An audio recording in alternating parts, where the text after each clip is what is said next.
So we have smooth spatial filters. So what does this smooth spatial filters means? Actually blurring. It is used mainly for blurring purpose and noise reduction purpose. Okay, so blurring and noise reduction purpose. So what we have to do mainly, why we need blurring or noise reduction? Blurring is means that some small details, we have to erase the details from an image, so we require this blurring things. Okay, blurry we have to insert it. And also noise reduction, such as blurring with a linear or non-linear, two types of filters are there, we have to reduce the noise. So this can be shown with the help of, very easily with the help of Lightroom. Photoshop also there, but I want to show with the Lightroom because it affects more. So there is also a property which is called masking also. So let it open. So actually here what they have said, that they have taken a mask. This mask is actually, this is a mask, and we have the pixel values also by the side. I will make clear of this one with the help of the video.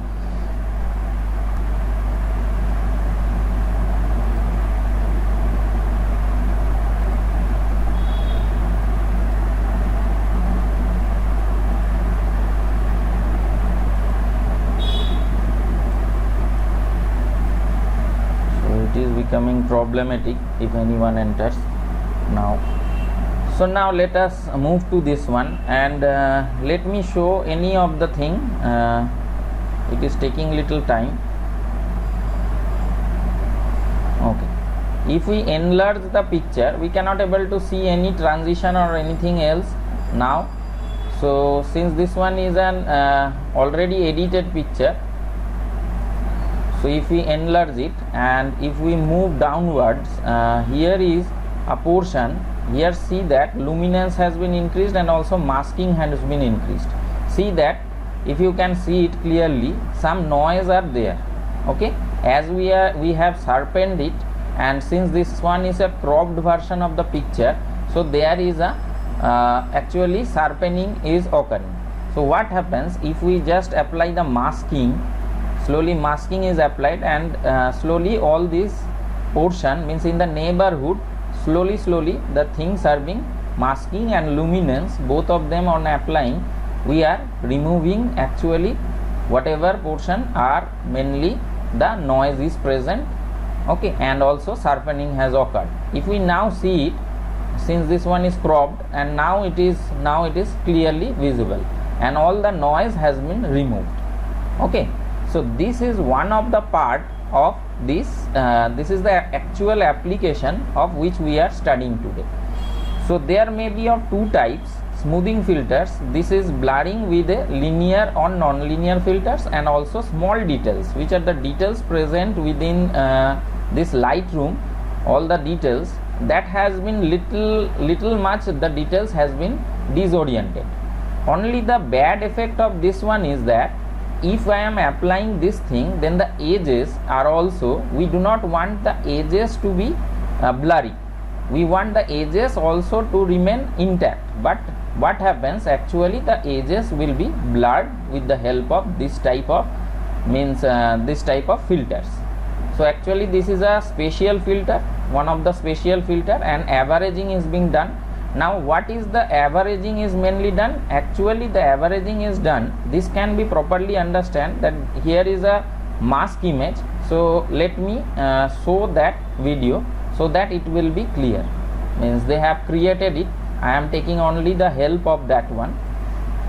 So here is mainly they have said that these are the pixels of the image.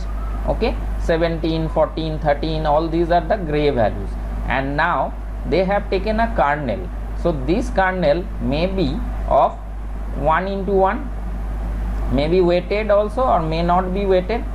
Okay, so blur filters, actually they are going to do the blur filters, and how they are doing. So let me see the this animation so that we can able to understand it properly. Single pixel, so odd sizes, so 3, 5, 7 and so on. So what we're going to do here is we're going to go 17 multiplied by 1 plus 14 multiplied by 1 and so on, and divide the whole thing by the sum of this, which is 9, and that will basically take an average, and then we'll overwrite that pixel with the output of that kernel convolution. The only thing to make clear is that we should output these to a different image, because if we overwrite them as we go, it's going to mess up the math as we go down. I use blurs to remove noise from images before I process them in other ways for my job. Some other people might try and remove noise from images just to showing the Photoshop also. You can achieve a lot of effect just by convolving kernel over.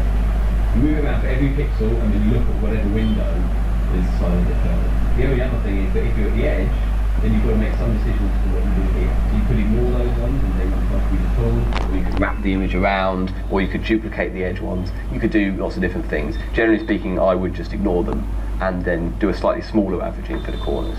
That'll mean that the blurring around the edges is ever so slightly less than the blurring elsewhere in the image, but just in the last edge pixel in a 5 to 10 megapixel image probably won't make much of a difference. So that's a very, very simple kernel. We can go for a slightly more complicated kernel. We can go for the normal distribution Gaussian blur. Now they are moving to a Gaussian blur. So this one is little harder one. So actually that is same thing which I am showing here, not this one here. Actually what is here, 1 plus 1 plus 1, this is an average filter. 1 plus 1 plus 1 plus 1, all this thing is an average filter. So 1 by 9 we are applying. Similarly in Photoshop also, if I open a picture, open anything such as let Suraj Bhakta's, this one is open, okay, and we have this one I have created. All these things, design and all those things has been created. Now I am trying that I have to blur this portion, okay. So if I am blurring it, so let me make it large and then apply the blur, and here we are applying the average blur. So actually average blur, since I have applied, so it has occurred in a huge manner. So it has been done in this manner. So there are different types of blur, average blur, motion blur, and Gaussian blur is also present, which we are going to see now. So if the radius is, if the kernel, size of the kernel is more, then it will be blurred more, and if the size is lesser, then the blurring will be lesser. So actually while we are taking a portrait also, if we want to blur that one, if we want to blur the outside portion, so we can blur that one also, okay. So these are the rulers actually from where we can able to position this one. So this one is required for mainly professional works, and what happens actually, this thing has been blurred. So if I want to keep the thing, total thing within intact, then I have to select the whole building. I have to select this whole building in a good manner, and after selecting it I can inverse the selection and blur those portion, so that we can able to, means if I want to blur means make it more distinct, then we can blur it. The total thing will be blurred. So this sky, I want to blur the sky and also the trees. Then what we will do, we will just I am roughly constructing it, Ctrl Z. So now we are applying again filter, going to blur. If I am applying blur, it is occurring very in a bad manner, so I am applying a Gaussian blur. See that the total thing has been blurred, okay. So in this manner the blur is actually working. So in the second portion they have given another blur, that is 121, 242, 121. So actually they are putting emphasis on the center one, as shown in the video, since beforehand, as the animation has been shown here. So here actually in the animation we are only just multiplying only with 1 and then averaging the value, and we are getting the value at that point. So actually here this one is called actually weighted average. This one is direct average, means 9 pixels are there. So this kernel may be of size, we have seen beforehand also that this is 3 cross 3, it can be 5 cross 5. According to the size the smoothing will occur. But here what we are seeing, that here the weights are little different. That means here it is 4, here it is 2, again 2 in the just NP things, means neighborhood, and ND, that means in the diagonal sides, that one is less. That means this will do something such as edge correction will be done. That means it will only noise will be reduced, but this one is called a weighted average.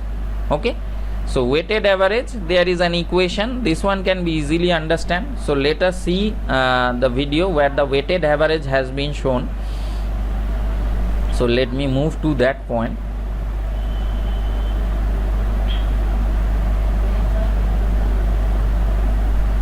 Actually many things are there, but yes, there is the position where the Gaussian blur has been shown.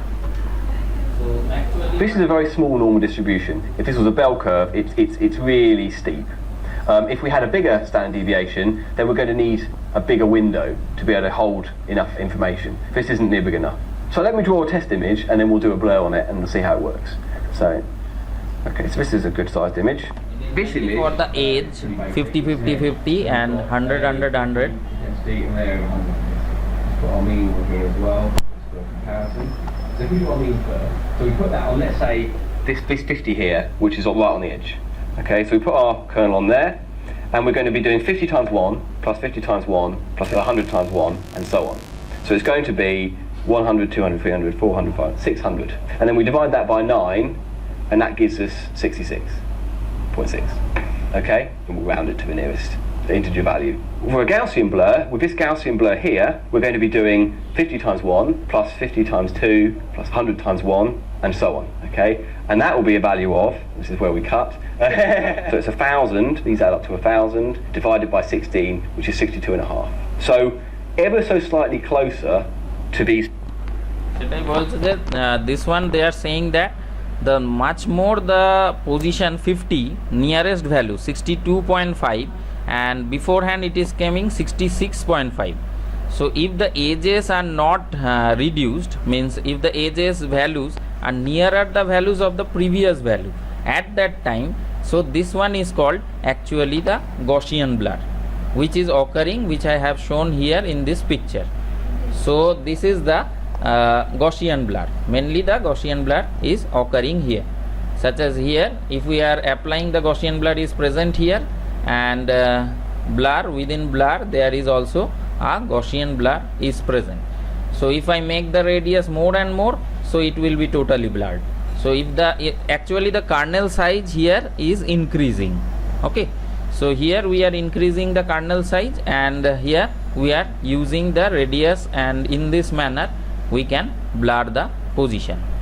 So something different I am showing it here, so that such as if I am creating a picture such as file, and let me open a new, let it be large.